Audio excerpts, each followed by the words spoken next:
Welcome to On the Line. I'm Christine Williams. Coming up for discussion on our Viewpoints Hour, Canada grappling with what constitutes hate speech. Ottawa's proposed pardon reform upsets ex-offenders. And government funding for de-radicalization? Stay tuned.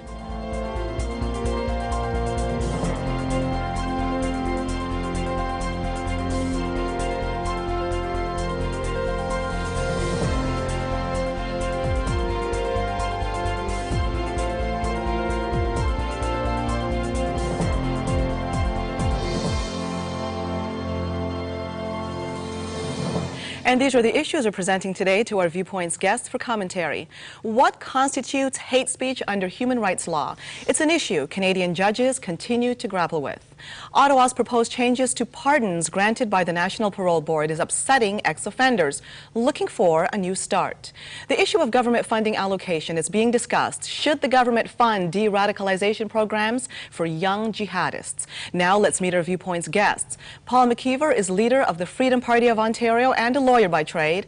Ali Cheaib is president of the Hamilton Council of Canadian Arabs and a lecturer at Mohawk College in computer science. And you, the viewer, are our third guest. Feel free to call in at any time with any of your comments about any one of the subject matters we're addressing today. Now, this one has been a tough one for Canada to grapple with. Take a look at it on your screen. And I think it's fair enough to say, not just Canada, but the West in general. What constitutes free speech? How does that possibly breach hate laws? This is something coming up again and again, and this particular article cites a couple of cases that originally they made a stir, went to court. The person might have lost in the beginning, but under appeal, well, they ended up winning. But there's one judge here that highlighted it very interestingly. Here's what she said. Where does dislike leave off and hatred or contempt begin? And I think that's the essence of the argument here. What really constitutes free speech, and at what point is that a true violation of the hate laws? I mean, being offensive to somebody is one thing, but how do you and when do you cross that line? We'd like to hear your thoughts on the matter, and I'm going to start with you on this one. Ali, go ahead. Well, in my estimation, it's when it becomes systemic, obsessive for one to hate somebody and to use language that demonizes constantly. Okay, you're doing that over and over and over to the point where it becomes, it crosses the threshold. You always have to be careful and mindful of the difference between legal texts and what we are social beings, we are social animals, if you would like. So we have to really be careful in terms of are we offending people in what we say and what we do, and are we sometimes stretching that and going the full, to the full extreme of it, and making that person feel not only uncomfortable but also threatened. Now, you're talking about systemic. What about in a case if a person comes forth and uses language or stirs up hate to the point of inciting violence? I mean, that is a bit different than systemic. How would you define that? Where would the boundaries be? Well, I'm sure that the person who does that is not going to do it just the one time. So they need to do it again and again, you're saying? So I think there's a tendency, you find tendency in people who do it one time, they do it again and again and again in different formats, different shapes. But again, inciting hate is something that I would say, I mean, it could be highly subjective depending on the perspective that you take on it. But essentially, we need to be able to regulate ourselves before we go to courts. I think we are adults. We live in a country that values differences of opinion. But when you find, for instance, a neighbor of yours using language that they shouldn't be using, I think it's incumbent on you to say to that person, listen, my neighbor, I mean, I don't think what you're saying is going to make things better. You may be participating in hateful speech without you knowing. So I think we are able as a society to do that. And then if things don't get the way that they should be, you may want to resort to courts. Yeah, you're talking about fair dialogue, and that's well and good. Paul, how do you describe, like, where do you put the line here? You're a lawyer, and I know an employment lawyer, but at the same time, I mean, you've done a lot of cases here. you could see these examples, and I'm going to be presenting it to both you and, of course, to Ali, because I'd love to hear what your feedback is on each case given here, as well as some cases that might have resonated with you. But your overall thoughts on where that line should be drawn in Canada? Well, there's a difference, I think, between interpreting interpreting the laws that exist already. Yes. That's one trick, and the issue of what should be the law, which is a different issue altogether. That's the philosophical. Huge. Yeah, I think in terms of what should be the law, the line from my perspective is pretty clear. There are certainly things that forms of expression or kinds of messages that we prohibit and punish or at least seek justice for, like, for example, defamatory statements. Mm-hmm. And the reason those laws are proper is because when a person uses language to fool the public, to make someone believe that Jim over there is not a good carpenter, let's say, when in fact Jim's a good carpenter, well, that's a form of fraud. And what the person is trying to do is somehow obtain a value from Jim without paying for it, and by using dishonesty instead. So obviating consent is the issue here, and the law ought to crack down on those who use language in order to get a person's life, liberty, or property without their consent. Now, in terms of interpreting the law, that's a different matter. The law has ventured beyond the issue of consent, and it has gone into the question of exposing people to emotions. I think that's an improper way to deal with this. I don't think we should be asking the question, does it expose me to hatred or contempt? I mean, technically under this, for example, the Canada Human Rights Act, I could not say anything that would expose myself to hatred or contempt based on my own religious beliefs or what have you. Mm-hmm. So it literally clamps down and says you may not make certain kinds of statements if the effect would be contempt or hatred. And I think that's wrong. Emotions are not what you want to regulate. You can't regulate them. You can mask them. You can pretend they're not there. But no amount of force can stop you from feeling something. So that's not really what we ought to be doing. I think the real target should be making sure that nobody's deprived of their life, their liberty, or their property in any way without their consent. My concern is it could be so subjective. Let's not face it. The three biggest issues that are facing Canadians today that keeps coming up when it comes to these human rights issues and hate laws and so forth, the gay issue, that keeps on coming up. Issues involving Islamophobia, that's another one. Issues involving anti-Semitism. Those are the three, I would say, big ones in this country. Now, in this particular article that I have here, there's an anti-gay activist that's pointed out in this article, William Watcott from Saskatchewan. And what he was doing is he was distributing flyers and stating that tolerance for, quote, sodomites in our public schools will lead to the deaths of children. Now, this went to court, and eventually it ended up being permissible as seen as a contribution to a public policy discussion. Now, of course, there are those that are up in arms about that. How do you begin to decipher this? I mean, you're talking about rights, liberty, freedom. Mm-hmm. Some will say it's defamatory. Others will say, well, look, this man has every right. Stephen Boisson, another one known in Canada, down in Alberta, he's saying that he's just quoting scripture when it comes to right and wrong and what's deemed right and wrong and sinful accordingly, and the gay agenda gets brought in. But how do you draw that line? Because you're looking at a direct clash between religious rights and freedoms and somebody else to choose the way they want to live, and they might be saying, well, your religious rights and freedoms is really defaming what I choose to do in society. Yeah, I think with respect to the Watcott one, I mean, what was really annoying about the message he was saying, he was mixing a message about policy in public schools, right, and whether, for example, gay and lesbian sex should be taught to third and fourth graders. But he was mixing that message, that policy statement, with unnecessarily derisive comments. So you think he crossed the line there? No, I don't think he did. Okay. No, and I'll tell you why. Because the derision that he expressed, yes, was based on his own moral evaluation of homosexuality. I don't agree with his evaluation, mm-hmm, but the day when you cannot express that this is evil or this is good, that this is vicious or that this is virtuous, that is the day when you can kiss all freedom goodbye, all religion goodbye for that matter, or all atheism goodbye. The point here is you have to maintain a society in which the freedom to choose, to think rationally, or even to make bad decisions for oneself, yes, yes, is fine, so long as you're not violating the life, liberty, or property of others. And I think that's just the guiding line. So he was free to say ridiculous things and to be derided for it because he must remain, he's not advocating violence, he's not advocating taking anyone's property or anything like that. He's just simply saying, I disapprove morally of that conduct, and I think everyone needs to be able to say that, because the flip side is, I approve of that conduct. It's the exact same kind of thing. Now, for you watching, this is an issue that concerns all of you as well. We'd love to hear your opinion on the subject matter. Where do we draw that line? Ali, I'd like to hear your analysis of this particular article that we talked about here, this case. What's your opinion on this? Do you think this fellow here that we're talking about from Saskatchewan, William Watcott, do you think he went too far? I don't think I'm in a position to judge because I have my own. Hold on a second. Yes. I think you mentioned three main segments of the population.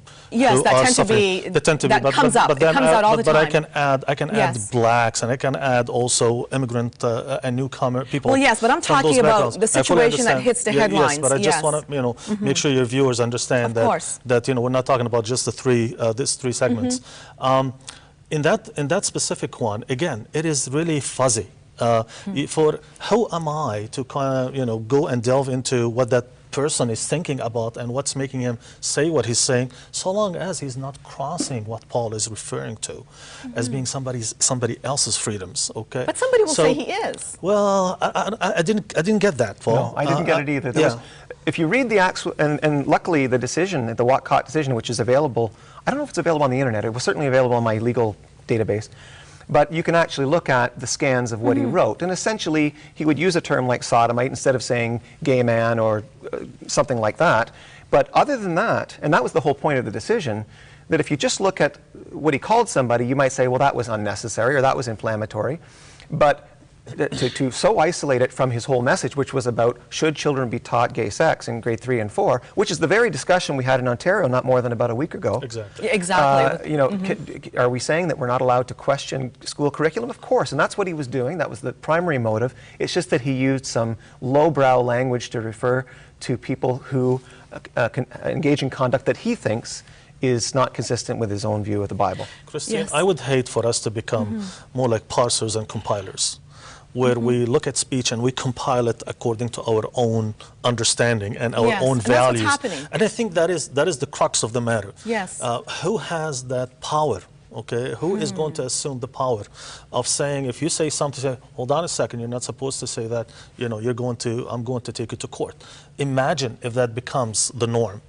We will be in deep trouble. Now, but what that means is we have some underlying issues that we all need to talk about. And we need to be frank and honest and have open discussions. Yes. We need conversations that tackle the very foundation of what constitutes hateful speech. What we are doing today is we're just opening up that conversation. I think we need to spend more time because I have one example after another on top of what you have here. Yes. And these are people who I know and situations that I've been in where hateful speech was actually, a problem, and we have been in discussions with Hamilton Police Force around these issues. And so, I mean, I can cite one case after another, and I think that will bring to your audience more, reality and into what happens in these situations. Okay, and just for the record, before we go for the break, and the issue of Stephen Boisson, who was really, he was taken to the Human Rights Commission in Alberta, and the guy went through a lot of troubles there, and eventually it worked out on his behalf. But just to let you know, EGAL supported him.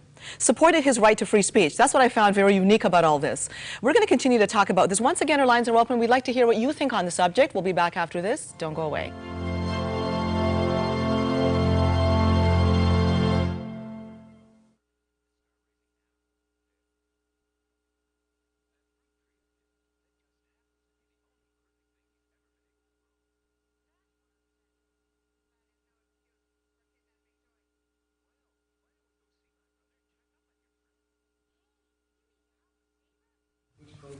So what the heck are we doing now? So I'm calling for calls and we're not live. Something happened in master control. So nobody, it just got discovered? It just happened. Call for calls anymore. So we're just having a discussion here. Yeah. Because I was wondering, for something like this, people are always...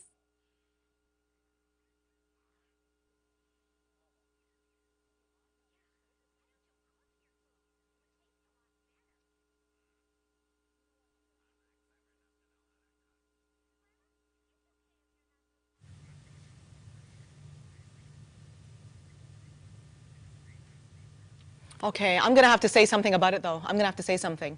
Because when that shows, it's going to look awfully odd that all of a sudden you're not calling for any, you didn't get any calls. So I'm just going to say we had a technical issue. We're not live, but we're having this discussion. Stay tuned for more, and we'll keep talking. You have to. It'll be aired. It'll be aired. So what you have to do is you have to refer to it.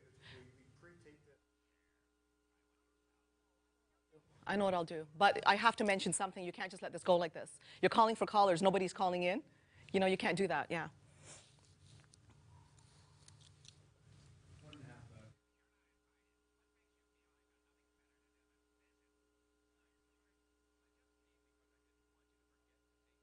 Relying on the two of you to be the open forum for everybody.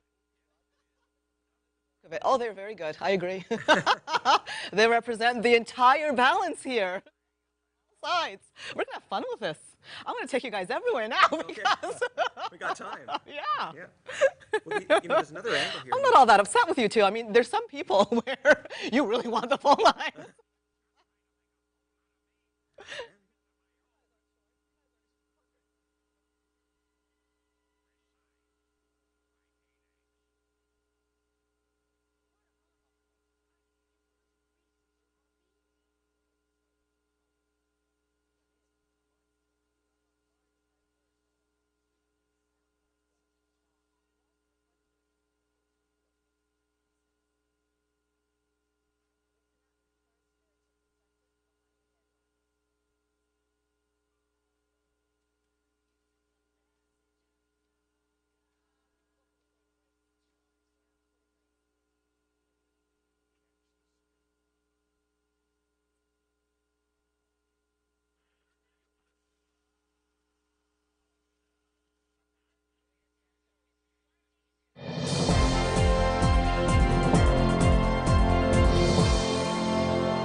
Welcome back to Viewpoints on the Line. I'm Christine Williams. We're talking about that first story that I mentioned, what constitutes hate speech in Canada. Paul McKeever is joining us, leader of the Freedom Party of Ontario, and Ali Cheaib, president of the Hamilton Council of Canadian Arabs. And I've been inviting you to call in, but as it turns out, I've just learned that we're having technical difficulties. So we're going to be talking about these issues for the next hour, and we'd like you to stay tuned and hear it. Now, if you do have something that you want to tell us, hey, I can read it off on another show. Email us on the line at ctstv.com. on the line at ctstv.com. So we're going to continue talking about this issue about free speech. And what really intrigued me about what you were saying in the last segment, Ali, is that there were specific examples you wanted to give. And I don't think we could do these stories justice unless we start to dig into the various examples and how that might have caused a breach in some contexts. Exactly. Yes. I think we need to get into the more local issues. And this is something that happened in Hamilton, in my area, right? I'm from Hamilton. And post 9/11, immediately right after 9/11 attacks, the Samaj temple, the Hindu temple, was torched down. It was mistaken for a mosque, and it was just torched to the ground, destroyed, completely destroyed. Clear cut. So that's clear cut. Oh, you know, goodness. hate again. And to remind your viewers that in terms of hate speech can degenerate into action. Yes. Easily. Fair. Okay. So that's why societies will have to be mindful about any patterns that develop so that you can somehow intervene and take action. Another instance, and I can cite a number of different instances in terms of vandalizing places of prayers, and also at some instances even looking at women who were wearing hijab and spitting on them. It's just unbelievable what went on. But more recently, I had a dear friend of mine who is also a guest on your show, Hussein Hamdani. I'm sure you know him. Yes. He's a well-known lawyer in Hamilton and Great Burlington. guest of ours, Great yes. guest, and a dear friend of mine whose picture, it was actually somebody took, because he writes for The Spectator, right? He has a column in the Hamilton Spectator. An article that he wrote about immigrants and newcomers was taken out, plastered on an RV that was sitting at the front of a settlement agency, and somebody crossed his eyes on that article and wrote a number of different things. Troubling. So he went to the police. The police said, you know what that means when somebody crosses your eyes? They may want to kill you. You are, you know, so you have to be careful. So that is the type, and that's why I said to you, it's not only the three groups that you mentioned, but there is also, especially now that we have some economic issues and problems, some people, I'm saying a tiny, tiny minority of the population, may look at immigrants and newcomers and say, you know what, these are our enemies, they're taking jobs from us, the government's spending money on them, we need to go after them. And that is happening, unfortunately.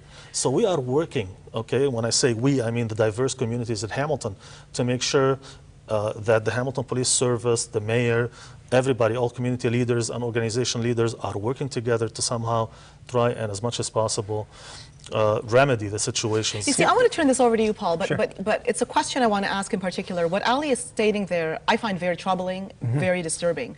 For example, after 9/11, people were angry, women with hijabs got targeted. This is an absolute no-no, folks. Painting everybody with the same brush. Yes, you've got enemies to the West, that's one thing, but to label every Muslim an enemy, that is wrong. But the problem is here, we seem to have an issue with trying to differentiate. We tend to paint everybody with the same brush, that's what we do, which is wrong. For example, Maclean's magazine reports on certain instances of radicalization.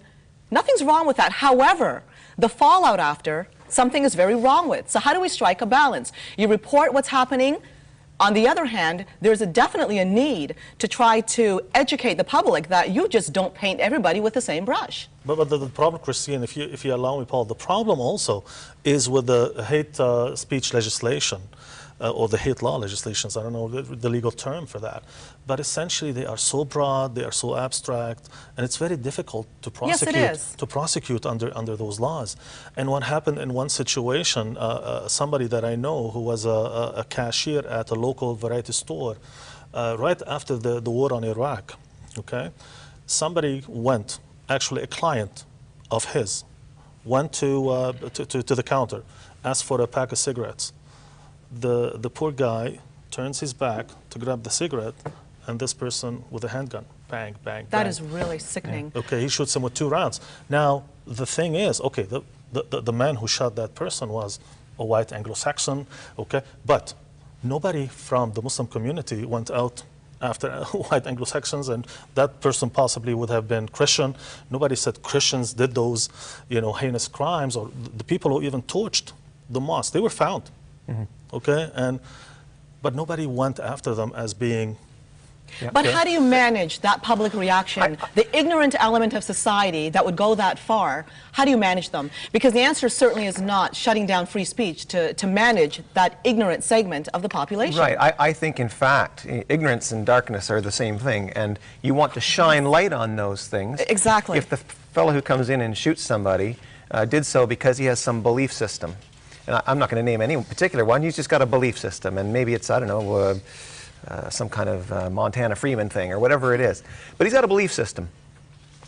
For a person then, a blogger or a journalist, to investigate, find out what this person's beliefs were and why they did what they did, that's a perfectly legitimate and I think necessary thing to do, but not just to expose what it was, to morally evaluate it in a free society according to the standards of a free society. And if this person thinks that murdering is a proper response to anything, he not only needs to be exposed as being the murderer, but the mindset, the beliefs that led him to think that it's proper to murder have to be openly condemned as evil. It's not, to tolerate murder is a huge mistake. We don't tolerate Nazism. We don't tolerate terrorism. We don't tolerate all kinds of things. And it's a bit misleading for Canadians to assume that, well, Canada's the tolerant society, that means we never judge. No, that's incorrect. We judge all the time. We think that bank robbers are wrong to bank rob, and that's why we throw them in the slammer. The tolerance really, if it has a useful meaning, it means that you don't resort to violence and dishonesty to obtain what it is you want to obtain from others. You tolerate the fact that you don't like what the other person has to say, or they don't want to trade with you, or whatever it is you don't like about them, you're stuck with it. But Paul, you can't resort then to violence or coercion, and that is really a matter for criminal law if it's properly enforced. Yes, if it's precisely. But what we ended up doing as a result, in terms of responding to those waves upon waves of attacks, we said, okay, you know what, we cannot paint ourselves in a corner. We need to go out and educate the masses. We need to forge links with church leaders. So God bless their hearts. We had so many people from the Christian faith came out, and also from the Jewish faith, and they came up with a banner, okay, that said, an attack on one is an attack on all. And that's true. Okay? In society, so an attack is an attack. we felt, we felt that we really belong to a community. Yes. And then we started going to churches and talking and getting communications, because I think at the very basic level, it's a lack of communication, okay, between people. It is ignorance, okay, that spews, hate. So let's be catalysts in terms of saying, okay, we understand there are some legal remedies here, we understand there are some law enforcement remedies, but there are also other remedies that are community-based. There are many levels we need to work on, but before we move on to the next subject, the whole issue of hate speech in Canada, that's something that people are not comfortable with, because there have been squabbles with the human rights commissions, and it's probably not going to stop here. But the bottom line is this: we've got the internet, and this article points out that the threshold for what constitutes free speech in Canada has been really bumped up. Do you really think it's logical to try to slap a label on what free speech is at this stage, or do you think it's just up in the air, and we're at the point now where it has to be so blatant when it comes to inciting hatred and violence that otherwise it just doesn't constitute free speech? Hate laws, violate them, yes. To me, it's entirely clear what freedom is. Yes. And free speech is actually the wrong way to look at it. It's free individuals. And as long as speech is not crossing the line and preventing someone from being free, and freedom is, as I say, trying to obtain someone's life, liberty, or property without their consent. If you've got the consent, everything's good. There's no injustice done when another person's consenting. But outside of that, when you're seizing their property, or locking them up, or murdering them, that is when you've crossed the line. That's when you've taken away their freedom. And if you're using speech to achieve that, and I'm not saying you just have an opinion about someone's morality, if you're literally saying, that guy just killed so-and-so, we better get him, that is when you've said something that ought to be punished. And it'll have to be proven in court. Of course. But there is a civil way to go with this, isn't there? From a legal perspective, there's a civil way. There's both civil and criminal. You can sue a person if they've got any money, it's worthwhile doing.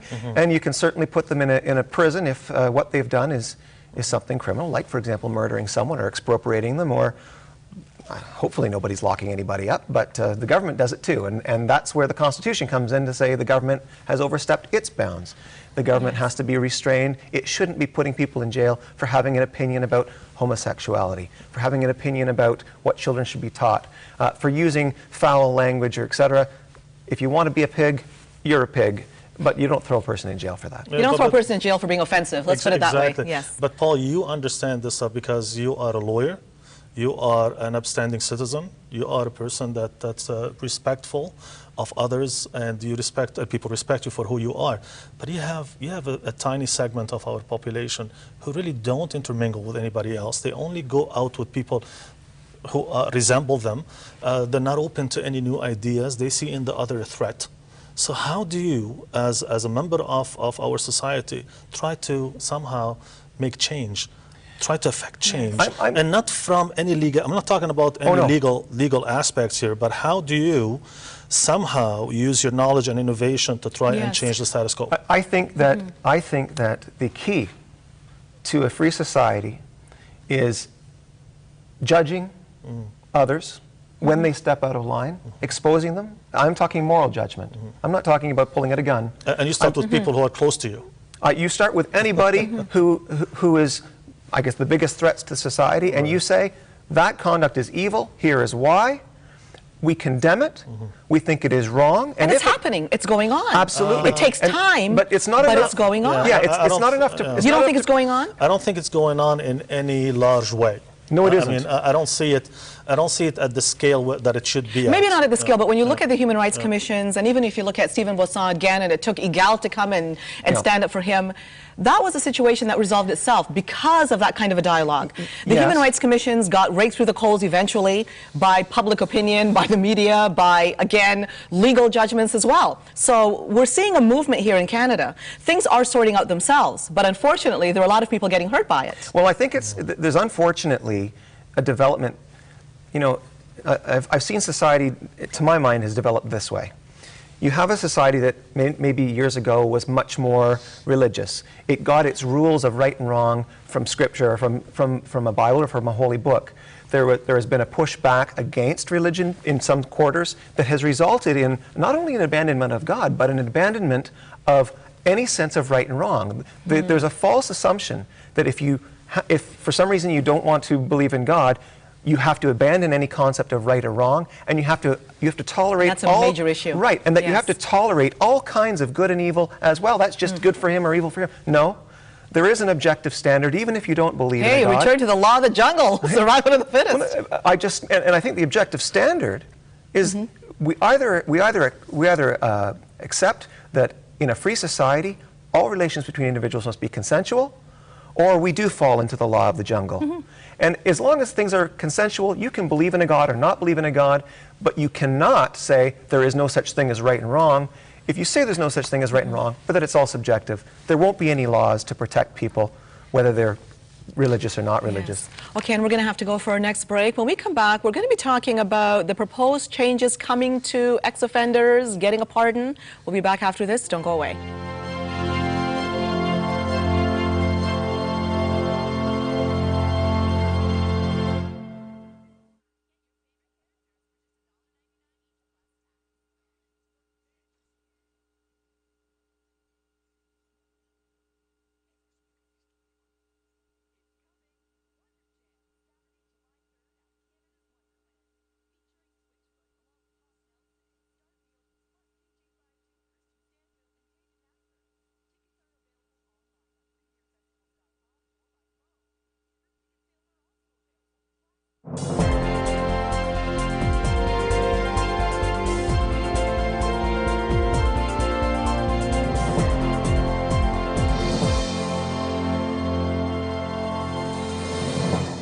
Welcome back to Viewpoints on the Line. Taking you to topic number 2 now. Let's take a look at it on the screen. Proposed pardon reforms worry ex-offenders. Now, this is a big one. I mean, it really became headline news when Graham James came up. I mean, nobody in society, let's face it, has any tolerance for a child abuser. This guy coaching hockey, abusing the boys, come on. And what made it worse is, right after he came out of jail, he went to Spain. More cases have come forth since, and now him a pardon. I mean, that really created an outcry in the country, and for just reason here. Now we're hearing about Karla Homolka due for a pardon coming up this summer, and I'm talking over 90% of cases are approved. So it's looking like she'll get that pardon. And Stephen Harper came up and said there's nothing he could really do about it. But in the meantime, we've got proposed changes going through that when an offender leaves jail, they're going to have to wait for longer before they're even eligible to apply for a pardon. What I found disturbing about this whole thing, folks, is, sadly enough, it often takes cases like Graham James, people getting really hurt by such people, to bring this to the forefront, for people to realize that so many pardons were actually being granted. And now Karla Homolka, I mean, there's some saying that the Conservatives were politicizing in the first place. So most people are saying, no, we're more than due for this. I don't think anybody out there is really happy about Karla Homolka getting a pardon. No. And from what I've heard, she's gotten plastic surgery, she's not recognizable. We don't know what's going to happen from here on, but we do know that there are proposed changes. On the other hand, the John Howard Society comes out and says we're being too harsh.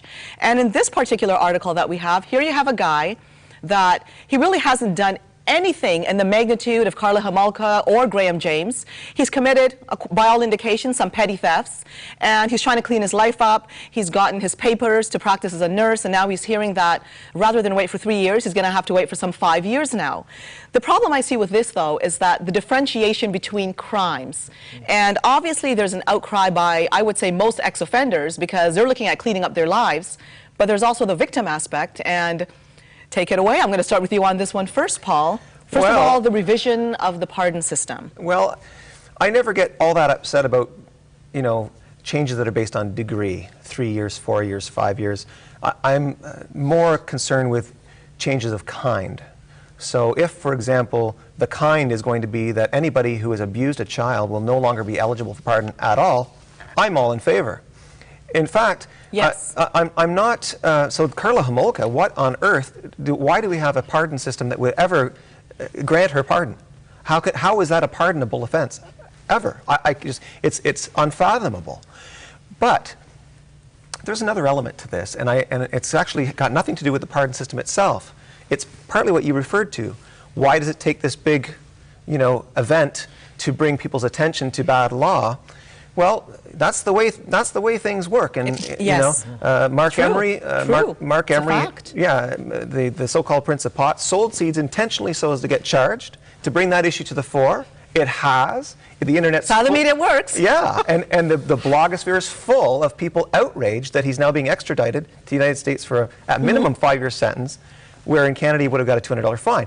You need that attention. But when a party says, well, here's this big event, we now have an opportunity to win support among the law and order set or among our own members, I think that's where unwise law gets written. There's this old saying that hard cases make for bad law, and I think that has a correlate in the political realm. It's wrong for this fellow who's, you know, a shoplifter or what have you, to have to wait an extra 2 years for a pardon.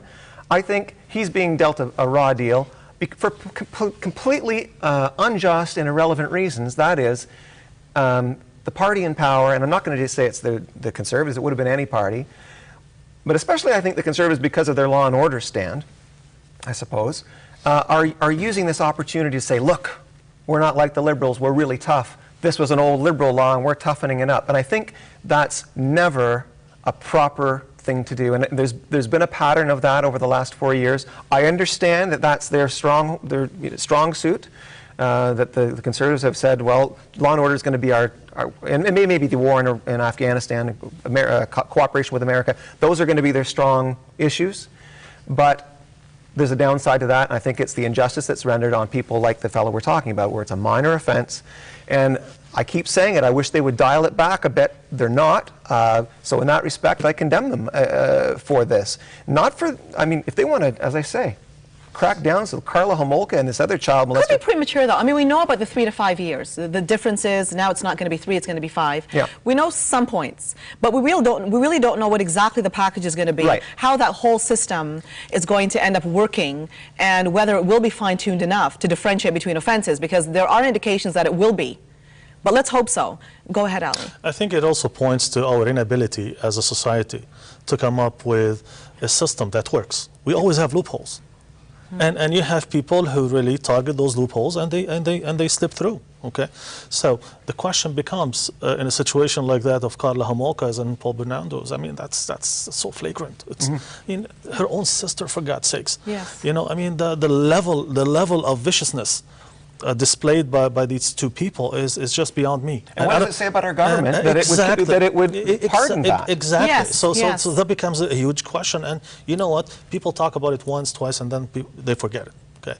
So now, in terms of the other situations, okay, I mean, you cannot. We'll be comparing apples to oranges.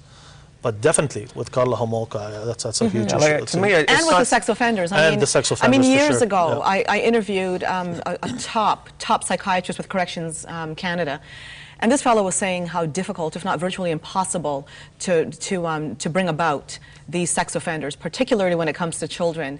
I mean, what has come to the forefront since has been these circles that provide some kind of a network to protect the public as well as a support system for these people. But still, it's no secret how difficult it is to change these people. They get out there in society, and it doesn't mean that they're not offending if they're not getting caught. Yes. So there's another element to this. I mean, we hear about what Karla Homolka did to her own sister, for crying out loud, to Kristen French, to Leslie Mahaffey, to all these other God knows who. But more disturbing, when you have all of these offenders who have gotten a pardon, I mean, we're looking at the high-profile ones here. What about all the rest of them that have gotten pardons over the years that are circulating in society and nobody knows who these people are? I mean, well, this is a disaster, and especially for when the you're talking, safety of children and beyond. That's right. I mean, and of course we're focusing on the child thing because of her. But of course, it's but that's a good example, because there you have a person whose sexual appetite is for children, and from what I understand from the science, they never lose that appetite. So why are we pardoning these people? It seems to me they deserve lifelong surveillance. I'm not talking about violating their human rights after they serve their time, but clearly when you know there's someone in the area who likes little kids, that's someone the police should always be keeping more of an eye on. And to pardon such an offense is, I think it's an indictment of our own government. It says something bad about Canadians in general, that they would have a government that would pardon this kind of thing. I'm not blaming any particular party, because they've all sat through the same legislation. But I think it is time to change it.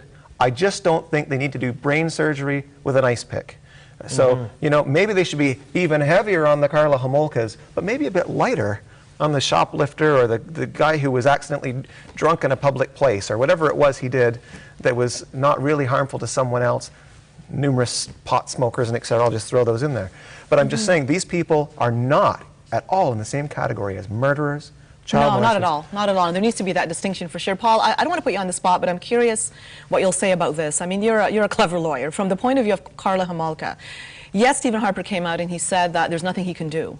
But the bottom line is the pardon system, it's not 100%. Not 100% of people get a pardon. Do you think that she might be that rare case that may not get a pardon? I haven't heard this addressed, but I'm curious what and you're just throwing it out there on viewpoints. I mean, you don't have a crystal ball, you don't know. No. But I'm curious what you would say about this, based on what we know. I can't say that I'm an expert in the pardon system. I do civil law primarily. I can say that the first part I don't think is technically correct. I don't think it's correct that Stephen Harper can do nothing. You know, Stephen Harper, if he chose, could introduce legislation that says, sorry. Now might be the time. That's it. You could at least investigate. Yes. Okay, possibilities, Yeah. right? And you know, it might be subject to a charter challenge, but that's 5-6 years away. You'll get the support. He'll have the support. The court certainly listens to public support. It's not as philosophically pure as one might think. The Chief Justice herself is a pragmatist. She is not a what you might call an absolutist. She's actually, I think it's a master's, probably, I'm sure she did a PhD work, but she did master's work anyway in pragmatism. And that's very, you know, that philosophy is one of the very short-term thinker that just gets the problem done in the short term and let the future be So there's got to be done. something done, could be done here. So I think if you've got a Chief Justice who says, look, the public are upset, that Chief Justice is going to be a little bit more tolerant, probably make any necessary exclusions under Section 1 of the Charter, should there be a charter challenge. And that kind of thing is so many years away that by the time any such legislation were to make it to that level of appeal, Karla Homolka would be so old, you know, we'd be talking 10 years from now. So, not that that's all that old, but it's 10 years longer, you know. Now, there's one other aspect I want to bring to the table here before we move on to our last topic, and that is the whole notion of forgiveness. I'm not, well, we don't have the open lines here, but we did cover this before, and there were people calling in, several people talking about forgiveness. But from your perspective, do you really see it as an issue of forgiveness, or do you see it as an issue of, for goodness sakes, protecting the public? Well, in my view, a pardon really should be about saying, at this point, we don't hold you blameworthy. And I see the most pure case of a pardon. You've done your time? Maybe that, and certainly that is why it's used, because someone's paid their debt, as it were. They've equated the wrong with a right. But it's clearly the case that where, for example, a law was found to have been unconstitutional, contrary to the Charter, but the person's already served their time and et cetera, there almost needs to be this other category where you say, this person never was a criminal. Because we found out after the fact that our law shouldn't have been there, that we shouldn't have had such a law, that the person was convicted under something that we now don't consider to be a crime. That certainly is, if you want to call it a super pardonable offense, that person should be able to say not only that they've been forgiven, but that they were never a criminal at all. And that's a different context. I mean, we had people calling in for Graham James saying, oh, it's an issue of forgiveness. But I'm sorry, I can't see it that way. There are children's lives at stake here.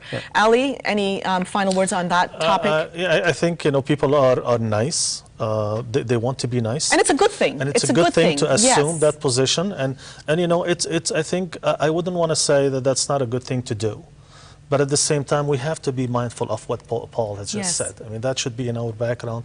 But nevertheless, we don't want to create panic. And I think these are things that we can sort out ourselves. Okay, and we're going to have to go for a break now. How do we allocate government funding? There are those that are talking about de-radicalization. We'll talk about it after the break. Don't go away.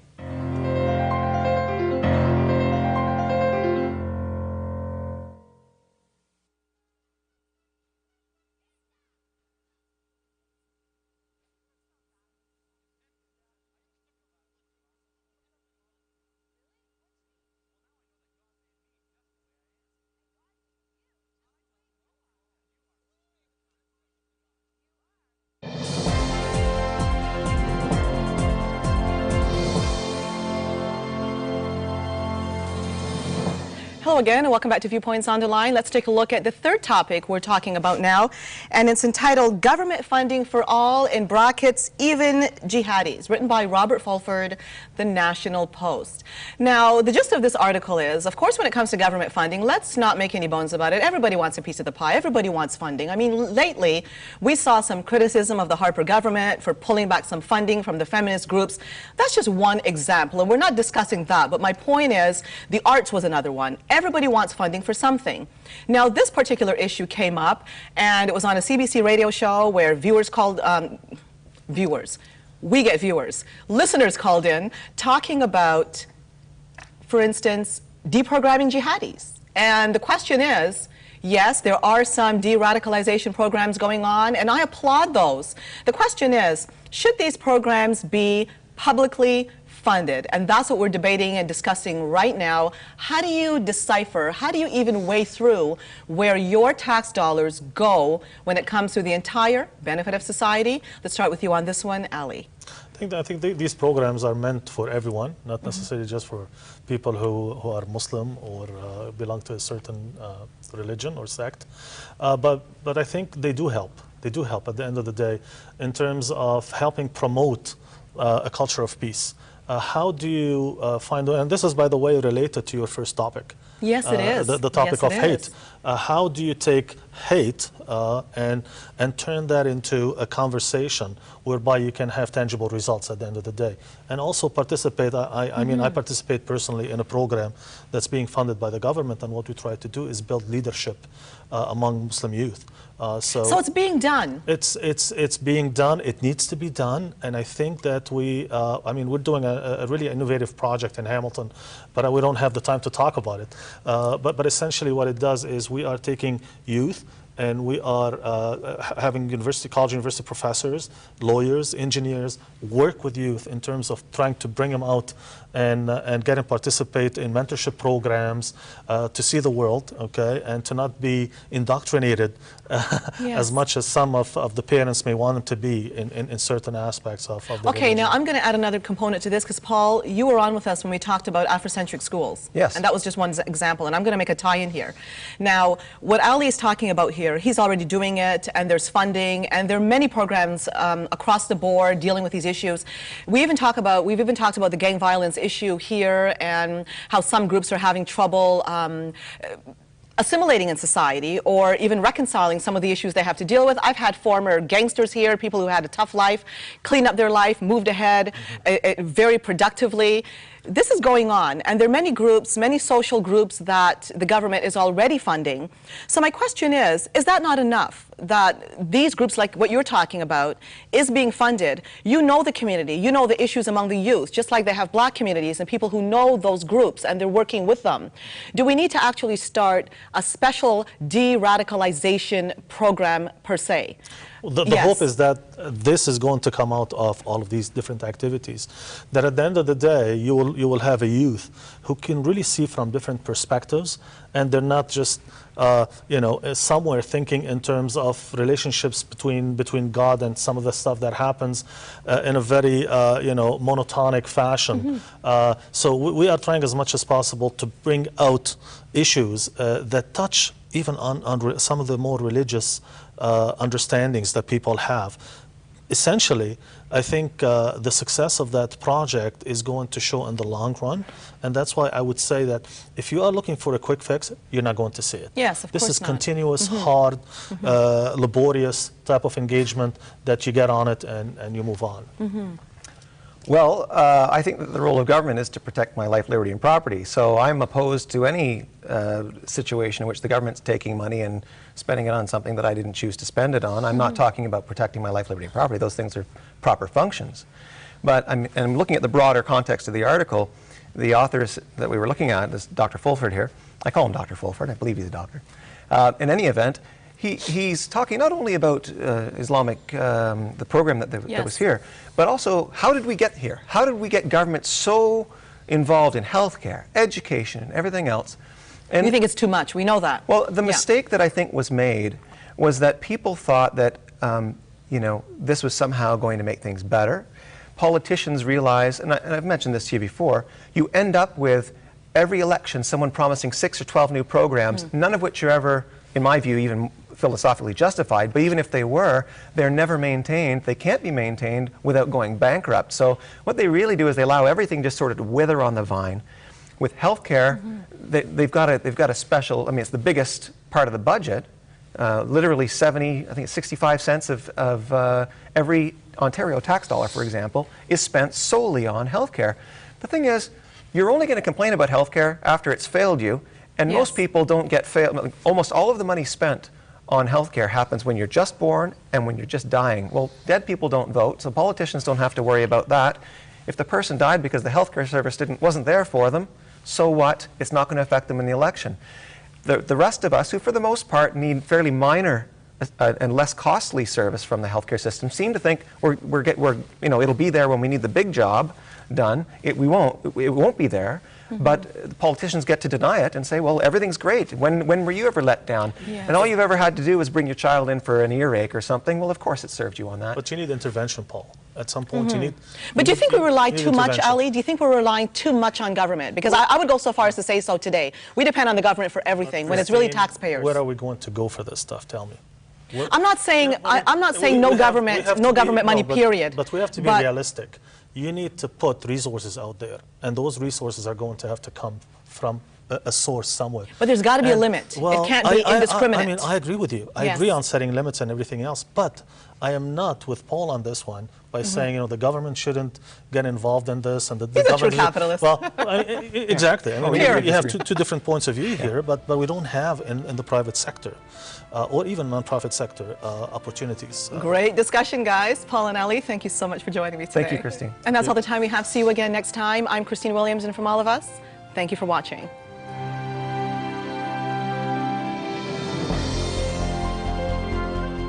If you wish to make a comment or have a question, please send your email to ontheline@ctstv.com.